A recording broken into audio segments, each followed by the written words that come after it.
Pelayanan apa? Pendamaian itu, rekonsiliasi. Kepada siapa? Kami, kepada kita, gerejanya. Jadi setelah Yesus Tuhan mati, menjadi pendamai antara kita dengan Bapa di surga, dan akhirnya kita bisa berdamai dengan Bapa di surga, kita nggak boleh stop sampai di situ. Wakili dirinya supaya kita pun menjadi pelayan perdamaian itu. Untuk siapa? Ayo, untuk siapa? Untuk Bapa di surga, buat orang-orang lain yang kita temui dalam hidup ini. Masih ingat satu konsep hebat di Matius 5? Saudara, nanti ayatnya cari di rumah. Satu kali saja Alkitab itu menulis. Kapan, bila mana di Matius 5 itu kita disebut anak-anak Bapa di surga. Masih ingat ayatnya bunyi apa? Apabila kita bagaimana? Ayo, masa lupa itu khotbah di bukit itu. Kapan kita disebut kamu adalah anak-anak Bapa di surga? Waktu apa kita? Mendamaikan orang. Membawa berita damai kepada orang.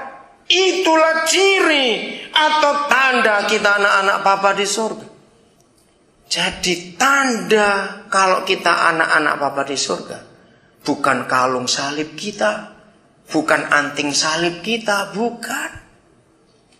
Tapi perdamaian ini. Ayat 19. Sebab Tuhan mendamaikan dunia dengan dirinya, dengan Bapa itu sendiri, oleh Kristus. Dengan tidak memperhitungkan pelanggaran mereka, ia telah diulangi lagi, saudara. Kalau sampai ini 2 kali, ini penting. Dan ia telah mempercayakan apa? Berita pendamaian itu kepada kita, gerejanya. Ingat tadi di ayat 18 dikatakan, dan yang telah mempercayakan pelayanan pendamaian itu kepada kita. Ayat 19 berkata, dan ia telah mempercayakan berita pendamaian itu kepada kita. Jadi kami ini adalah utusan-utusan Kristus. Kalau saudara baca terjemahan bahasa Inggris, NIV atau King James, the ambassadors of Christ, duta besarnya Kristus. Saya ulangnya 20. Jadi kami ini adalah utusan-utusan Kristus. Seakan-akan Tuhan menasihati kamu dengan perantaraan kami. Kalimat ini bagus. Seakan-akan Tuhan menasihati kamu dengan perantaraan kami. Dalam nama Kristus kami meminta kepadamu, berilah dirimu didamaikan dengan Tuhan. Inilah yang harus kita buat sebagai anak-anak Bapa di surga. Bawa berita damai, wakili dirinya di dunia ini. Dan semua itu dimulai dari rumah. Jangan senyum sama gak ketahuan. Siapa yang sudah sekian hari, sekian minggu tidur pisah ranjang suami istri? Jangan senyum, saya bilang kok supaya gak ketahuan. Bertobat hari ini.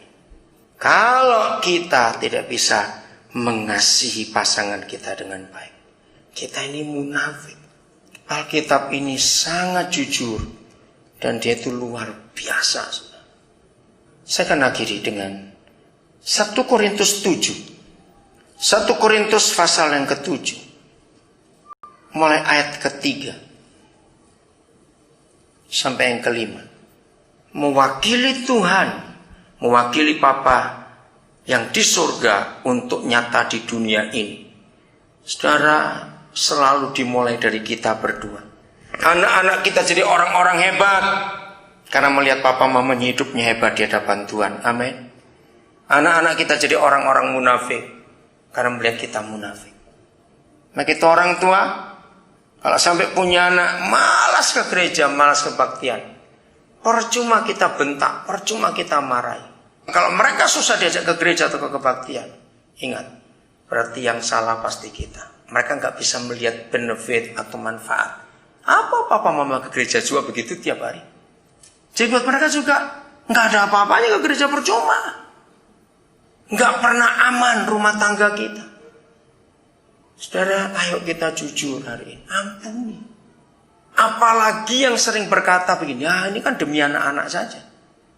Awas yang berkata begitu. Artinya kita sih nggak cerai, tapi ini karena anak-anak. Nggak bisa ada kata-kata seperti itu.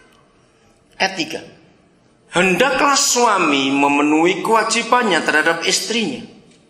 Demikian pula istri terhadap suaminya. Kita tahu maksudnya ini masalah seks.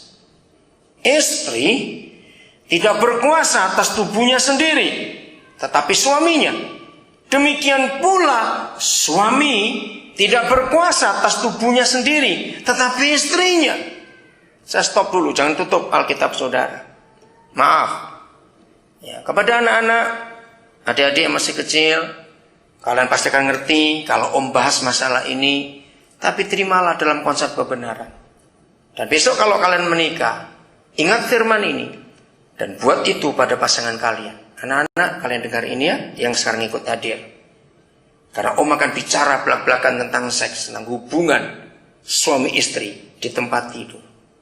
Alkitab ini sangat jujur, katakan amin. Alkitab ini bicara itu apa adanya, nggak pakai tutup-tutupan, dan itu saya kagum. Suami istri, begitu kita menikah, ayat ini harus kita pegang baik-baik. Khususnya ayat yang keempat tadi. Tubuh kita setelah menikah itu bukan milik kita sendiri, tapi tubuh ini milik pasangan kita.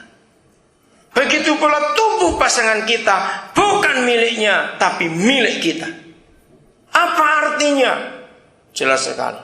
Adik-adik yang belum menikah, engkau ingat aja pokoknya ini. Kalian belum mengerti.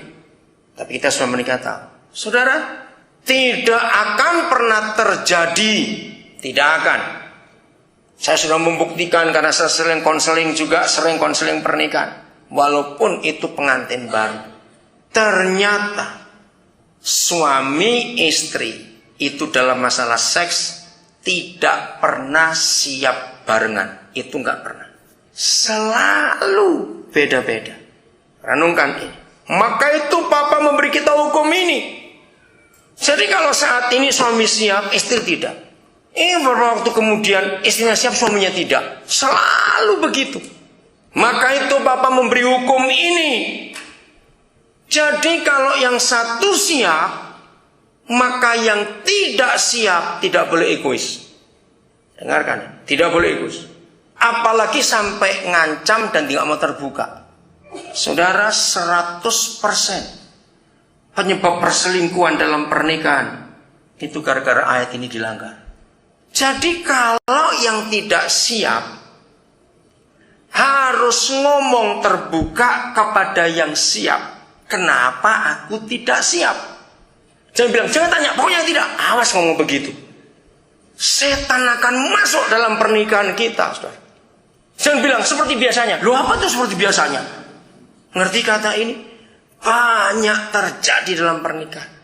Kita semua sudah dewasa. Akan terbukti. Maaf ya, jangan tersinggung. Tapi ini fakta. Antara suami istri. Semuanya berhak untuk jawab ya, jangan takut. Walaupun ada pasangannya di sebelah.